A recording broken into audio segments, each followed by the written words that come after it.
తాను వ్రతాన్ని ఆచరించి భగవంతుని రంగనాథుడిని స్వామిగా పొందింది.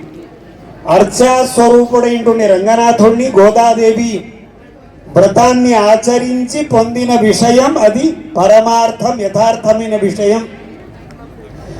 ఈనాటికి మనం శ్రీవిల్లిపుత్తూరు క్షేత్రం గోదాదేవి అవతరించినటువంటి క్షేత్రం కదా. గోదాదేవి నాన్నగారు ఎవరు? విష్ణుచిత్ ఆళ్వారు. వారు కూడా అవతరించిన పుట్టినటువంటి స్థలం శ్రీవిల్లిపుత్తూరు.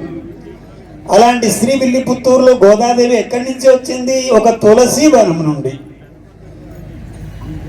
దొరికింది. వారు చక్కగా ప్రేమగా గారాభంగా పెంచారు విష్ణుచిత్తుల వారు.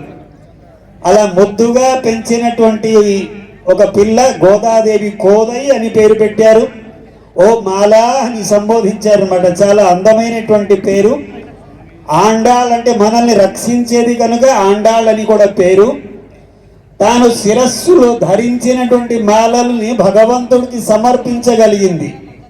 అలాంటి మాలలు భగవంతుడికి వటపత్ర సాయికి చాలా ఇష్టమైంది. గోదాదేవి ధరించినటువంటి మాలల్ని స్వామి శిరసా వహించాడు.